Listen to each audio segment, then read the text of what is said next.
सुप्रभातम, गुतेन ताग, कैलिमेरा, बुenos días और सुबह बखैर।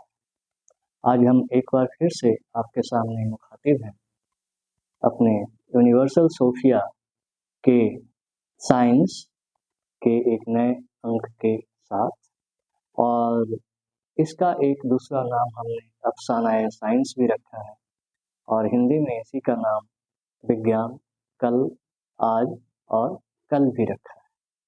तो इसमें हमने इसके पहले वीडियो में ये बात की थी कि कई विषयों की तरह या करीब करीब सारे विषयों की तरह विज्ञान का भी एक अपना प्रथम सिद्धांत है और या उसके प्रथम सिद्धांतों की एक पूरी कड़ी है। तो उसके मामले में हमने पिछली बार ऑक्खम्स रेजर नाम के प्रथम सिद्धांत की बात की है, जिसमें ये कहा गया था कि किसी भी चीज़ की व्याख्या या किसी भी घटना परिघटना की व्याख्या अगर बहुत लंबे चौड़े और कई सारे कारणों, कई सारी वजहों या कई सारे उप सिद्धांतों के आधार पर की जाती है तो वो यकीनन गलत होती है और उसमें से जो गैर जरूरी चीज़ें हैं उनको हटाने की जरूरत है। आज हम इसी सिलसिले में विज्ञान के दूसरे प्रथम सिद्धांत की बात करेंगे। ये प्रथम सिद्धांत सर कार्ल पॉपर, जो कि 1940-50 के आसपास जवान हुए थे, और उन्होंने देखा कि एक बड़ी अजीब चीज़ चल रही है ज्ञान विज्ञान की दुनिया में। हर इंसान जो है अपने किसी भी विषय को विज्ञान कहने पे आमादा है। ये ठीक उसी तरह की बात है जैसे हम आजकल बात बात में देखते हैं कि वे लोग भी डीएनए शब्द का प्रयोग कर लेते हैं और कह देते हैं कि ईमानदारी तो उसके डीएनए में ही नहीं, जो शायद डीएनए शब्द का पूरा अर्थ भी न जानते हो, या डीऑक्सीराइबोन्यूक्लिक एसिड जो कि डीएनए का पूरा रूप है उसकी सही स्पेलिंग भी न जानते हो, मगर वो एकदम धड़ल्ले से किसी को भी नीचा दिखाना हुआ तो कह देते हैं ये तो तुम्हारे डीएनए में नहीं।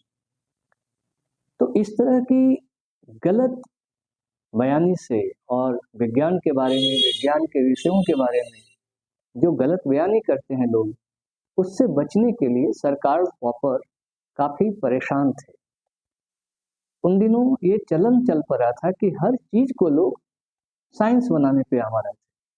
समाज अध्ययन को भी, सोशल स्टडीज को भी लोगों ने समाज विज्ञान बना दिया, इतिहास को लोगों ने हिस्टोरिकल साइंसेज बना दिया, इकोनॉमिक्स को लोगों ने इकोनॉमिक्स का साइंस बना दिया, साइंस ऑफ इकोनॉमिक्स बना दिया। तो सर कार्ल पॉपर बड़ी चिंतित हुए कि ऐसे में तो ये जो दूसरे किस्म का विज्ञान है उसमें और असली जो विज्ञान है उसमें कोई फर्क ही नहीं रह जाएगा।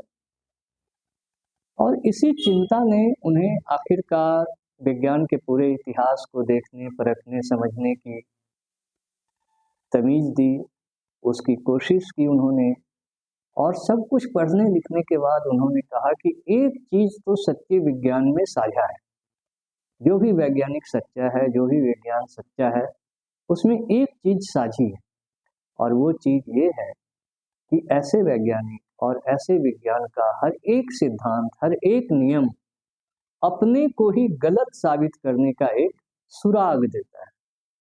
वो साफ साफ ये कहता है कि मेरे इस नियम के अनुसार ये नतीजा होना चाहिए। अब और अगर ये नतीजा नहीं निकला तो आप मेरे इस सिद्धांत को, मेरे इस नियम को गलत मान सकते हैं। और सर कार्ल पॉपर ने इसको फैल्सिफिकेशन का सिद्धांत कहा। तो ये विज्ञान के प्रथम सिद्धांतों में से एक है। विज्ञान का कोई भी नियम हो वो आपको बताता है कि अगर ये सारी चीज़ें हैं तो इनका नतीजा ये होगा। अगर इन दो चीज़ों को मिलाएंगे तो तीसरी चीज़ जो बनेगी वो ये होगी। अगर आप हाइड्रोजन और ऑक्सीजन को मिलाएंगे सही अनुपात में तो पानी ही बनेगा, कोई दूसरी चीज़ न बनेगी। और भी बहुत सारे उदाहरण, एक बहुत अच्छा उदाहरण दिया जाता है चार्ल्स डार्विन के बारे में। कि क्या उनका जो विकासवाद का सिद्धांत है, जिसके पीछे अक्सर लोग लठ लेके पड़े रहते हैं, पुराणपंथी लोग, जो ये मानते हैं कि इस सृष्टि का विकास नहीं हुआ है, धरती पे जीवन का विकास नहीं हुआ है, इसे तो किसी परमात्मा ने सीधे-सीधे बना दिया है, अपने मन से बना दिया है। वे लोग अक्सर कहते हैं कि डार्विन का सिद्धांत गलत है, मगर डार्विन के सिद्धांत में ही वो बात छिपी है, जिसे अगर कोई साबित कर दे, तो उसे अलग से कहने की ज़रूरत नहीं पड़ेगी कि डार्विन का सिद्धांत गलत है। और वो बात ये है कि डार्विन के सिद्धांत के अनुसार मछलियों का, मेढकों का विकास पंछियों से बहुत पहले हुआ था। अब इसमें अगर डार्विन के इस सिद्धांत को कोई गलत साबित करना चाहे तो उसे और कुछ करने की ज़रूरत नहीं है। वो किसी भी पंछी का एक ऐसा फॉसिल खोज ले जो कि किसी मेढक के या किसी मछली के फॉसिल से ज़्यादा पुराना हो, और कितना पुराना कौन है इसकी जांच कार्बन डेटिंग से हो जाती है। अगर ये कोई साबित कर दे कि कहीं किसी ज़माने में, कहीं किसी जगह पर पंछी जो है वो मछलियों से पहले विकसित हो गए थे, तो डार्विन का सिद्धांत खुद ब खुद गलत हो जाएगा। तो सर कार्ल पॉपर के इस सिद्धांत के आधार पर विज्ञान को बाकी सारे विषयों से, बाकी सारे ज्ञान के विषयों से बचाने में, अलग रखने में हमें बड़ी मदद मिलती है। इसी सिलसिले में एक और किस्सा है आइंस्टीन के मामले में। आइंस्टीन की जब जनरल रिलेटिविटी आई तो बहुत लोगों को उस पर विश्वास ही नहीं हुआ। गुरुत्वाकर्षण के मामले में ये एक नया सिद्धांत था जो कि फील्ड की बात करता था, गुरुत्वाकर्षण तरंगों की बात करता था।